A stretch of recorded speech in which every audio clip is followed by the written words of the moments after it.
Let's see if this doggone transmission is leaking. I actually dropped it off of the jacks that was on there because I think that was probably the issue why I was maybe having a little clunk because it was sitting on jack stands maybe. I don't know. But I'm going to check to see if all this pan is not leaking. Make sure we're having leaks. And I think we're just going to try to take it right down the road. Just make sure it shifts a little bit and start working on this wiring nightmare that's on the pasture side. Get all that cleaned up, get the grounds cleaned up, and I think that hopefully doing that to get these fault lights that's all on the dash cleared up, because you got like a SRS, ABS, any and every kind of light just about is on, so I think it's coming from that. And it's going to just take some time. I may not get to that today. I just want to kind of just see how she shifts so I can see if you want to take it further and do the whole convertible top hydraulics, get all that working, because that would be helpful to do that. Then get the whole interior done and just do the front bumper and call it a day, you know, and just try to enjoy it as much as you can. And you'll see, you know, maybe add some little mods to it later. So, all right, so let's see how she's looking. If we could get, I really can't get too much off of this. Yeah, here we go. See how she's kind of looking.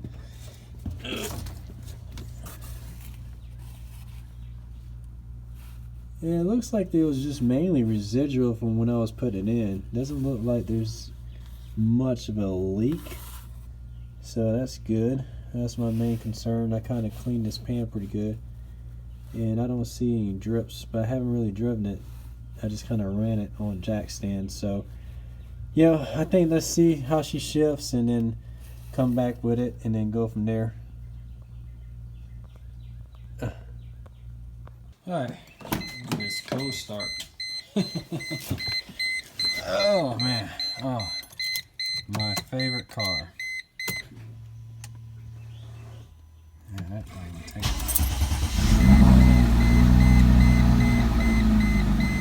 cranks up. Yeah, so I got ABS, a BAS light, and a SRS, and looks like maybe the windshield washer fluid slow. I don't know. That's something. Oh, and the check engine light's on, so that's even fun. So I think it's all due to this wiring nightmare that's down here. You can see that. I'll get a close-up when I pull out a little bit later. But I think let's just back it up to see how she does.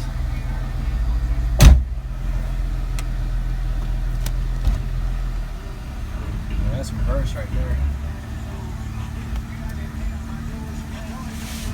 Oh.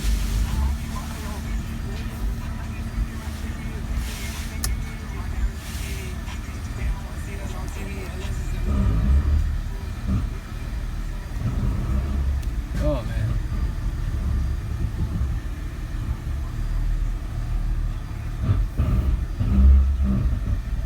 I'm gonna run it over.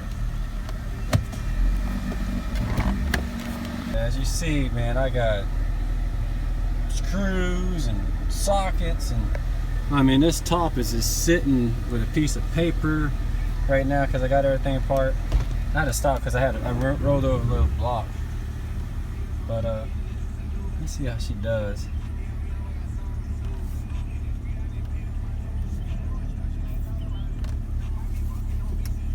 Let me get it turned around.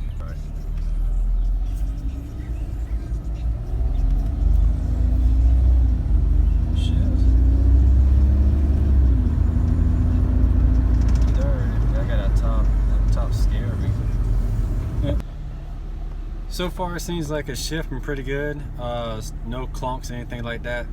And you know, it's not up to operating temperature yet, but I'm gonna let it get there and then take a look at this wiring nightmare. And then, you know, she keeps shifting good, it's not whining, then I guess we'll just keep on with it. Yeah, here's some of the wiring that's just down in here. You can see where somebody kind of cheaply spliced in some new connectors down here. One of these wires is just not going nowhere. So where does that go? But it'd be good. And it looks like some kind of immobilizer down here. So I definitely probably want to hook this, I think, while I'm in here. So I'm gonna work on that, getting this out of here. This is not factory at all. So let me work on that. All right, so this looks like some kind of GPS, probably locator. So it was actually still powering up. I mean, off of the red wire. It was, I don't know if you can see, but it was tied onto that big red wire and that pink wire. So, but I'm taking this out. This is probably some old antiquated thing. I mean, what the heck? You know? I mean, I don't need this. Yeah, it wasn't part of the car. That don't look factory, so that's coming out. Now that I'm gonna put it back OEM, but anything like that just seems like it's just not. That's not a good idea to have in. Who knows what a kind of drain or whatever it could have been doing to the car, but yeah, that is out. So, all right, so we still got the Clunk, and it's going in limp mode. That's what it is. If I go to put it in, yeah, it's definitely going in limp mode because I'm not getting my one. It's hard to see, but I'm not getting my 1, 2, and 3 there at all once it warms up. So I'm gonna check this scanner, see if I got anything that might be contributing that.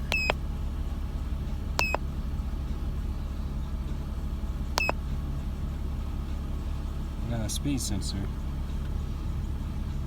So I think it's got to do with that passenger right speed sensor. Something's probably come loose on that. So let me park it and see if I can get that squared away. Because that's the issue.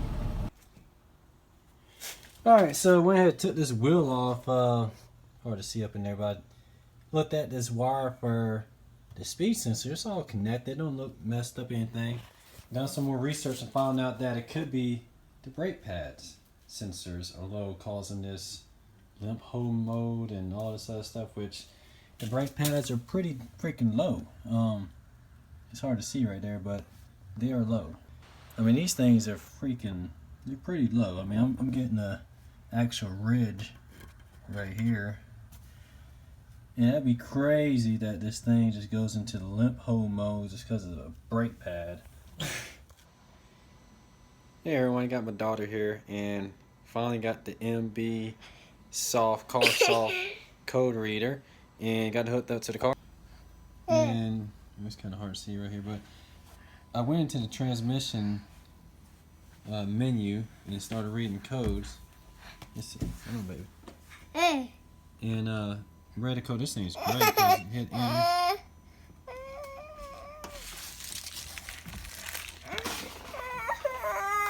And it tells the right rear sensor.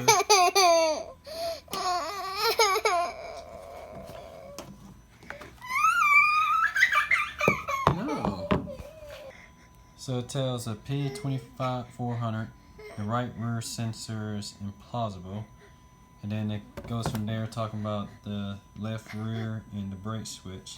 So I'm going to clear all these codes out and find out, maybe see that I fix it. So I went through, cleared everything out, and one thing that has come back is this left rear wheel speed sensor. I mean, the car's not moving. You know, I got the wheel off and this thing is going 32,000 RPM. Looking at, got the wheel off, and I don't know if you can see it in here, but it's pretty corroded pretty bad from whatever water got in there. So I'm gonna try to clean this off, but if not, I just need to get a new sensor, you know.